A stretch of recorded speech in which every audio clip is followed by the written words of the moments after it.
ये जो सरकार बनी इसमें झूठ और फरेब सब सम्मिलित था और हमारे जो माननीय सोनिया गांधी जी के कुशल मार्गदर्शन में, खड़गे जी के नेतृत्व में, राहुल जी, प्रियंका जी, केसी वेणुगोपाल जी और हमारे तमाम जो वरिष्ठ कांग्रेसी लोग थे और हमारे अलायंस के साथी थे, उन लोगों ने भरपूर मेहनत की और राहुल गांधी जी का जो ये भारत जोड़ो यात्रा रहा, तो आप देखिए जिस क्षेत्र से यात्रा गुजरी वहाँ पे रिजल्ट बहुत अच्छा आया है और उनके द्वारा जो 5 न्याय दिए गए थे उसी का प्रतिफल हुआ कि बहुतायत संख्या में हमें सीटें मिली है। भले ही हम सरकार बनाने में कामयाब नहीं हुए हैं, लेकिन सरकार को दबाव में लाकर मजदूरों, किसानों और आम जनता की समस्याओं का समाधान कराने में विपक्ष एक मजबूत विपक्ष खड़ा हुआ है और आने वाले समय में निश्चित रूप से इस देश में कांग्रेस के नेतृत्व में सरकार बनेगी।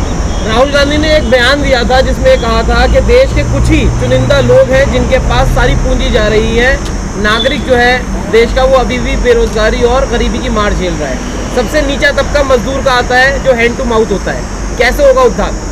देखिए, ये बात आप भी जानते हैं कि मजदूर फैक्ट्रियों में या कहीं भी जहाँ काम करता है उसके मेहनत के बदौलत उद्योगपति उद्योग चलाते हैं, लेकिन उसका जो हक मिलना चाहिए वो उन्हें नहीं मिल रहा है।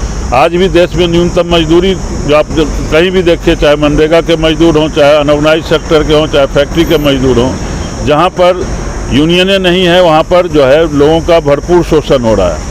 हम भले ही आज बात 21वीं सदी और बहुत विश्व गुरु बनने की बात करें, लेकिन आज भी भारत में बाल श्रमिक काम कर रहे हैं। आज बाल श्रमिक दिवस है, तो सरकार उन चीज़ों में विफल रही है।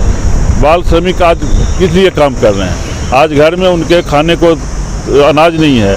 सरकार 80 करोड़ लोगों को बोलती है मैं अनाज मुफ्त में दे रहा हूँ, तो जिस देश में 80 करोड़ लोगों को मुफ्त अनाज दिया जा रहा हो वहाँ पर बात विकास की आप करेंगे तो ये संभव है क्या?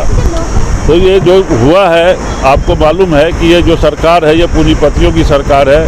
जो अमीर हैं वो अमीर हो रहे हैं, जो गरीब है और नीचे गरीबी बढ़ती जा रही है। दोबारा पूंजीपतियों की सरकार बन गई है एनडीए गठबंधन में। लेकिन ये भी आपको मालूम चाहिए होना चाहिए कि इस बार विपक्ष बहुत मजबूत है, तो मनमानी इस बार नहीं चलेगी।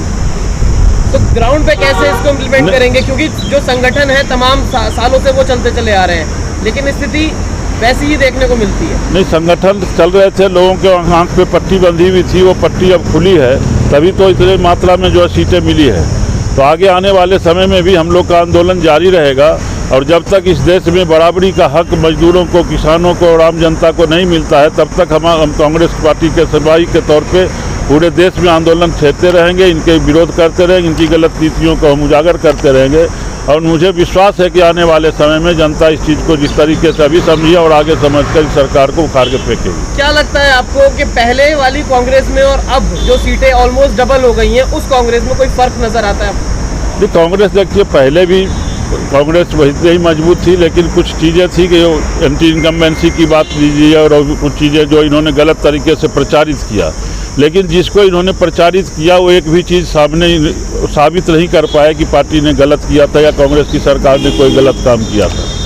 तो आज आपको ही मालूम है कि ईडी, सीबीआई और इनके नेतृत्व में इन्होंने जो है हमारे नेताओं को प्रताड़ित करने का काम किया, हमारी पार्टी को खाता सीज करने का काम किया, जिसके वजह से हम थोड़ा कमज़ोर रहे। लेकिन फिर भी इनके समस्त सुविधाओं को ये उपभोग करते रहे।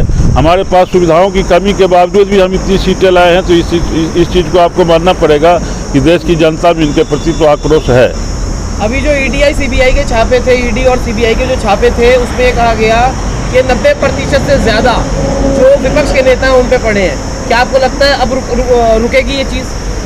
देखिए, अभी ये खुद कमज़ोर हो गए हैं, तो जब आदमी मजबूत होता है तो अपनी मनमर्जी चलाता है। अब इनको अपनी सरकार बचाने के लिए अपने सहयोगियों के साथ इनको रोज़ मशक्क़त करनी पड़ेगी और इनको भी एहसास हो चुका है कि हमने जो ये ईडी, सीबीआई और इसका दुरुपयोग किया उसी का परिणाम है कि हमारी सीटें घटी है, जनता को ये चीज़ें अच्छी नहीं लगी है।